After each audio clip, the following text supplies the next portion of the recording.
બીજી બાજુ લોકસભાની ચૂંટણીને લઈને વહીવટીતંત્ર દ્વારા તૈયારીઓ શરૂ કરાઈ છે। ત્યારે હાલ મતદારો પોતાના મતનો ઉપયોગ કરીને વધુને વધુ મતદાન થાય તે માટે મતદાન જાગૃતિ માટે પણ અનેક કાર્યક્રમો કરવામાં આવી રહ્યા છે। હાલ 21 વિધાનસભામાં 210 ઈવીએમના સેટ આપવામાં આવશે, જે કામગીરીની શરૂઆત પણ કરી દેવામાં આવી છે। ત્યારે આ દરેક વિધાનસભા દીઠ 10 ઈવીએમ સેટ આપવામાં આવશે। સાથે જ જે નવા મતદારો છે તેઓને યોગ્ય માર્ગદર્શન પણ પૂરું પાડવામાં આવશે।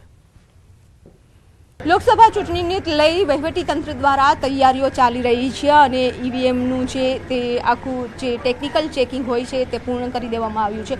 પરંતુ હવે જે અત્યારે ઈવીએમ છે તે ઈવીએમને દરેક વિધાનસભા એટલે કે 21 વિધાનસભામાં વિતરણ કરવામાં આવશે અને આ જે ટ્રેનિંગ માટેના ઈવીએમ છે તે રાખવામાં આવ્યા છે। દરેક જે ઈવીએમ છે એ વિધાનસભાના અલગ અલગ વિધાનસભામાં 10 જેટલા સેટ આપવામાં આવશે। આપણી સાથે છે ગોહિલ સર, અત્યારે જે ઈવીએમનું વિતરણ કરવામાં આવી રહ્યું છે ટ્રેનિંગ માટે આપવામાં આવશે, કઈ પ્રકારની આખી વ્યવસ્થા રહેશે? હા, આ 10 દરેક વિધાનસભાવાર અમે સેટ આપીએ છીએ।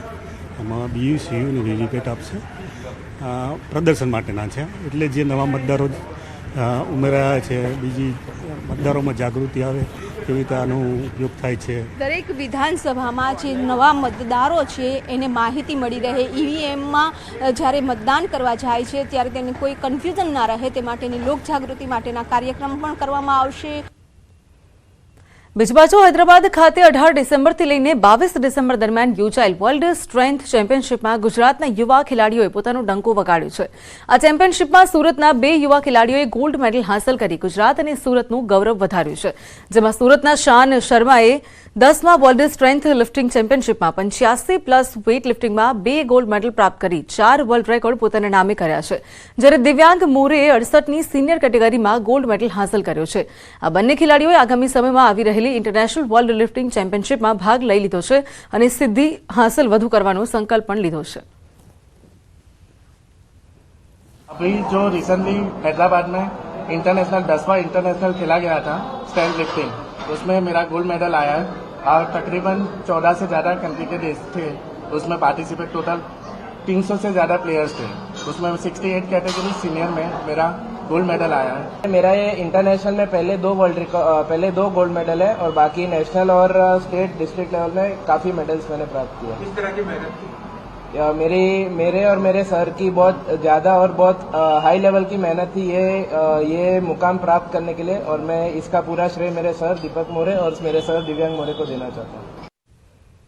બીજી બાજુ મહેસાણા જિલ્લામાં સૌથી વધુ વિદેશ જવાની ગેલછા જોવા મળે છે। ત્યારે મહેસાણા જિલ્લાના લોકોમાં એક આશા હોય છે કે તેઓ વિદેશમાં જઈને વસે અને સારી આવક મેળવે।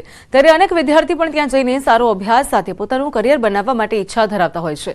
ત્યારે ઉત્તર ગુજરાતમાં સૌથી વધુ ઇન્ટરનેશનલ લાયસન્સ ધરાવતી આરટીઓ મહેસાણામાં આરટીઓ બની છે। મહેસાણા આરટીઓ દ્વારા આ વર્ષે અત્યાર સુધીનો આંકડો 1800 સુધી પહોંચ્યો છે, જે ગત વર્ષે 1089 હતા, એટલે કે એક જ વર્ષમાં અંદાજિત 70% જેટલો વધારો નોંધાયો છે। ઉત્તર ગુજરાતના 5 આરટીઓની જો વાત કરવામાં આવે તો મહેસાણા આરટીઓ ઇન્ટરનેશનલ લાયસન્સ કાઢવામાં સૌથી આગળ છે।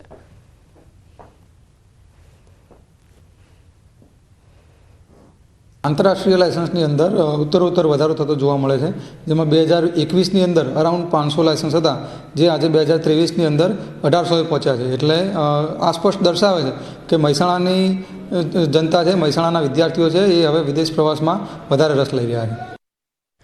અત્યારે હાલ જેમ કે વાત કરી તેમ 1089માંથી આંકડો જે છે તે વધી ગયો છે અને તમામ લોકો જે છે વિદેશ જવાની ગેલછા વધુ રાખી રહ્યા છે। ત્યારે મહેસાણા આરટીઓ ઇન્ટરનેશનલ લાયસન્સ કાઢવામાં હાલ સૌથી આગળ છે।